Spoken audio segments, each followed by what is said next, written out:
Shabbat Shalom.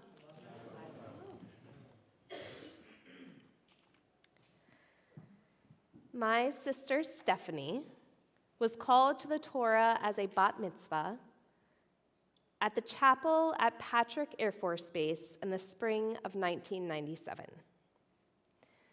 To be honest, I don't have many memories of the worship space itself.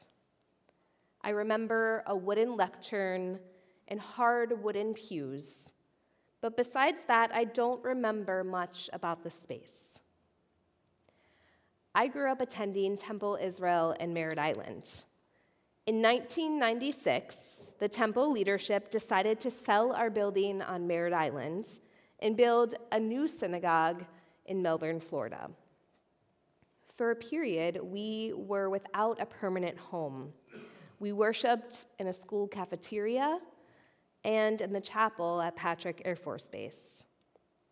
While I remember some of those spaces, what I remember most was the feeling of community and excitement about the future of Temple Israel.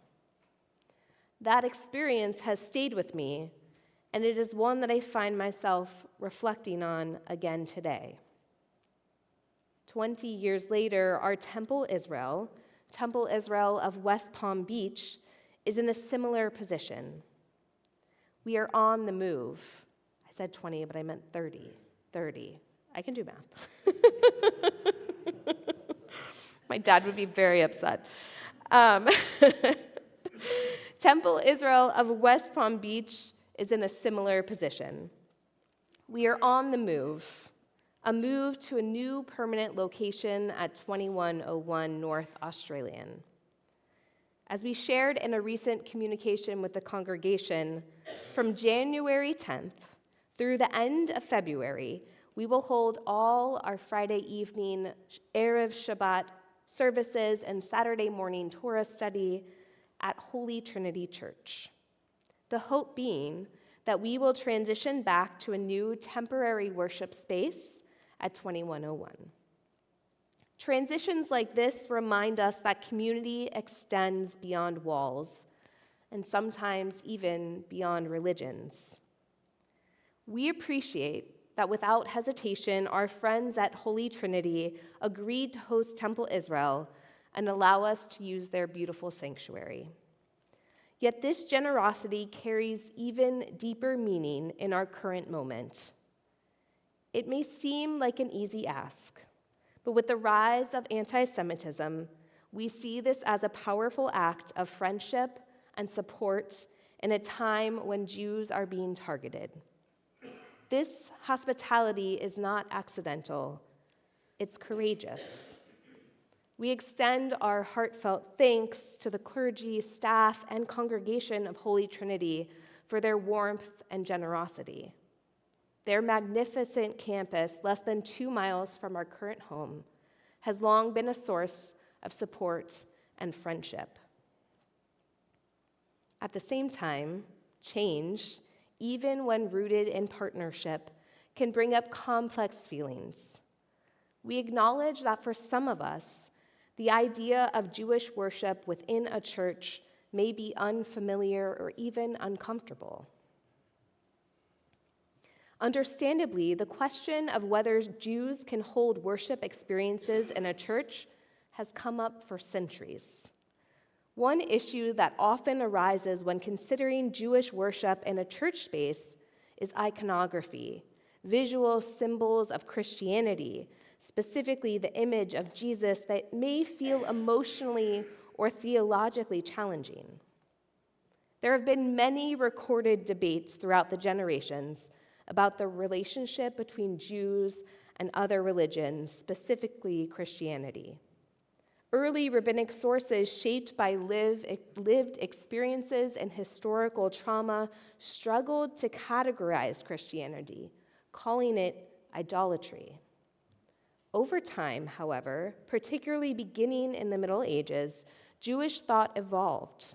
Later Jewish legal sources and halakhic authorities understand Christianity and Islam as monotheistic traditions and regard Christians and Muslims as righteous Gentiles.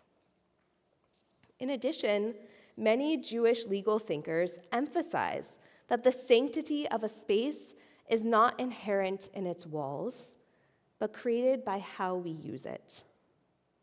One medieval teaching compares a synagogue to the lulav and etrog, ritual objects used during the holiday of Sukkot, sacred during their time of use, but not permanently imbued with holiness.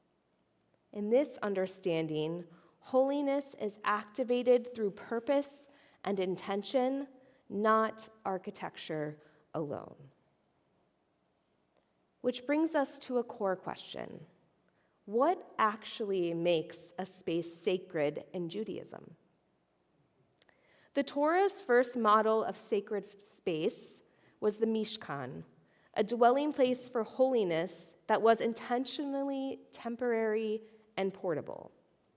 After Moses and the Israelites received Torah on Mount Sinai, they are instructed, "V'asuli mikdash v'shochanti b'tocham," let them make me a sanctuary that I may dwell among them. Over the course of the rest of the book of Exodus, the Torah details the creation of the Mishkan, the portable sanctuary, that would travel with them as they spent 40 years wandering in the desert. What we learn is that God did not need the Mishkan to be near to the people. Rather, the people needed the Mishkan so they could feel God's presence. Judaism at its core begins not with permanence, but with movement. Not with a physical sanctuary, but with intention.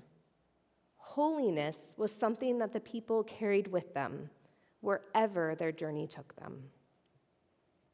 Ultimately, Judaism begins not with a building of stone, but with a sanctuary that could be packed up, carried, and rebuilt wherever the people journeyed.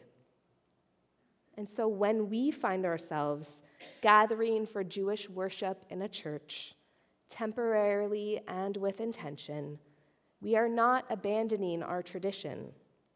We are living it. We bring our Torah, our prayers, our voices, and our community with us. I've seen what happens when a Jewish community gathers in a space that isn't its own. I've seen Torah read and voices lifted and future imagined, and I know that holiness followed us then just as it will follow us now. And when I think back to my sister's bat mitzvah in that chapel, all those years ago, I don't remember the pews or lectern. I remember a Jewish community gathered with joy and purpose. I remember knowing even then that we were exactly where we needed to be. Wherever we gather as a Jewish community, there holiness will dwell. Shabbat shalom.